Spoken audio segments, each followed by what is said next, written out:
कई लोगों को ऐसा लगता है कि उनका पैशन कहीं खो गया है।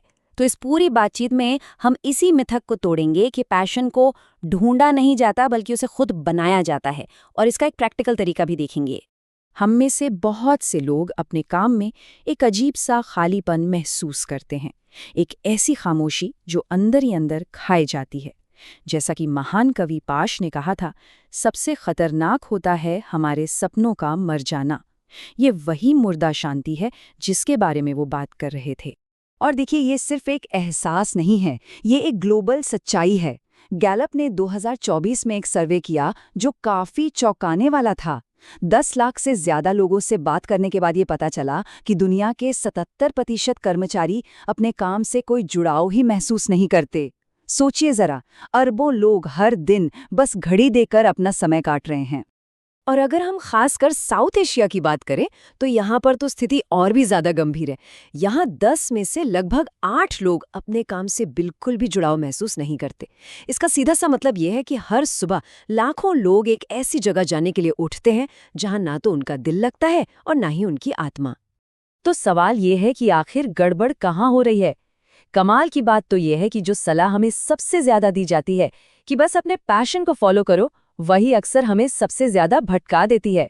स्टैनफोर्ड यूनिवर्सिटी की एक बहुत जरूरी स्टडी से पता चलता है कि हम पैशन को देखने का नजरिया ही पूरी तरह से गलत रखते हैं। ये कोई छिपा हुआ खजाना नहीं है जिसे हम एक दिन अचानक खोज निकालेंगे। नहीं, ये एक छोटे से पौधे की तरह है जिसे हमें खुद मेहनत करके, पानी देकर, देखभाल करके बड़ा करना होता है। इसी सोच को फिक्स्ड माइंडसेट कहते हैं, और ये एक तरह का मनोवैज्ञानिक जाल है।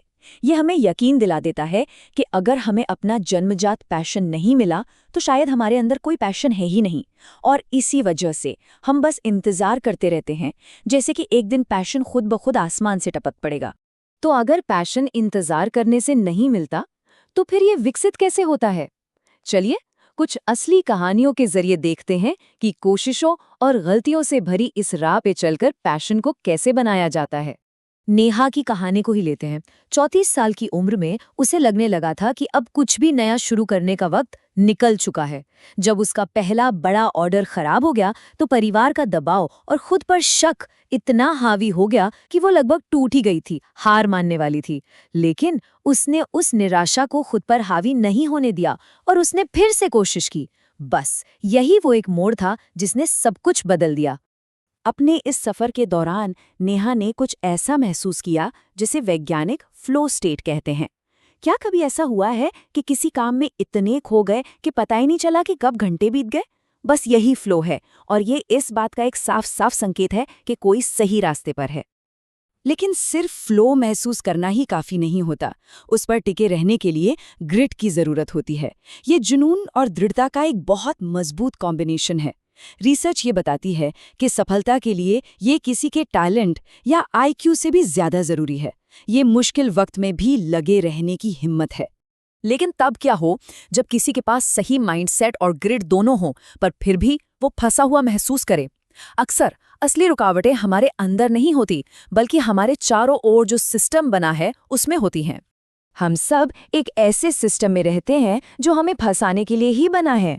स्कूलों में हमें हजारों करियर ऑप्शन में से बस गिने चुने के बारे में ही बताया जाता है, और फिर आता है कर्ज का जाल, ईएमआई और सामाजिक दबाव जो हमें एक ही रास्ते पर चलने पर मजबूर करता है, भले ही हम वहां खुश हों या ना हों।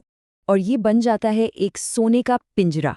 हाँ, आरामदायक है, सुरक्षित है, लेकिन है तो आखिरकार एक पिंजरा ही। एक स्टेबल सैलरी की सिक्योरिटी हमें एक ऐसा जीवन जीने से रोक देती है जो वाकई में हमें खुशी और संतोष दे सकता है। लेकिन अच्छी खबर ये है कि इस पिंजरे का ताला तोड़ा जा सकता है।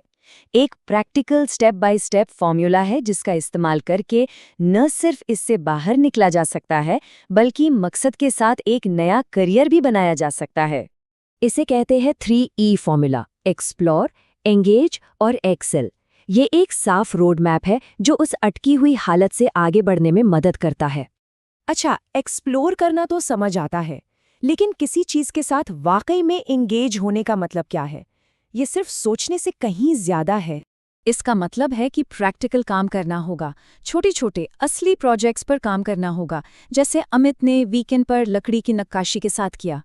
चाहे वो 10 ब्लॉग पोस्ट लिखना हो या 100 तस्वीरें खींचना, सिर्फ 20 घंटे का प्रैक्टिकल एक्सपीरियंस ये बताने के लिए काफ़ी है कि क्या कोई फील्ड वाकई किसी के लिए बनी है या नहीं। और एक बात याद रखनी होगी, ये पूरी प्रक्रिया सिर्फ एक नई नौकरी खोजने के बारे में नहीं है, ये उससे कहीं ज़्यादा बड़ी है। ये एक ऐसा जीवन बनाने के बारे में है जो एक गहरे मकसद और मतलब से भरा हो। इस मकसद को समझने के लिए हम इकिगाई की जापानी फिलॉसफी से प्रेरणा ले सकते हैं। इसका सीधा सा मतलब है सुबह बिस्तर से उठने की वजह। वो क्या चीज़ है जो किसी को हर दिन जीने के लिए प्रेरित करती है? इकिगाई इन 4 सवालों के चौराहे पर मिलता है। ये वो जादुई पॉइंट है जहां किसी का प्यार, उसकी प्रतिभा, दुनिया की जरूरत और उसकी कमाई, ये चारों चीजें एक साथ आकर मिलती हैं। और सबसे जरूरी बात, कोई भी सिर्फ बैठकर सोचने से अपनी इकिगाई नहीं ढूंढ सकता, इसे बनाना पड़ता है। ठीक वैसे ही जैसे हमने एक्सप्लोर और एंगेज स्टेप्स में बात की। नेहा को अपना रास्ता बनाने में 14 महीने लगे, अमित को 1 साल। ये एक सफर है, कोई मंजिल नहीं। तो इन सभी रणनीतियों और योजनाओं को समझने के बाद एक आखिरी और शायद सबसे जरूरी सवाल बचता है। ये वो बेचैनी की भावना है जो शायद इस वक्त भी किसी के अंदर है। ये सोचना कि क्या बस इतना ही है? देखिए, ये भावना असफलता का संकेत नहीं है, ये बदलाव का इंजन है। 85% लोग इस आवाज को अनसुना कर देते हैं, लेकिन अगर ये आवाज अभी भी जिंदा है तो इसे मजबूती से पकड़ कर रखना होगा। ये किसी की भी सबसे कीमती संपत्ति है।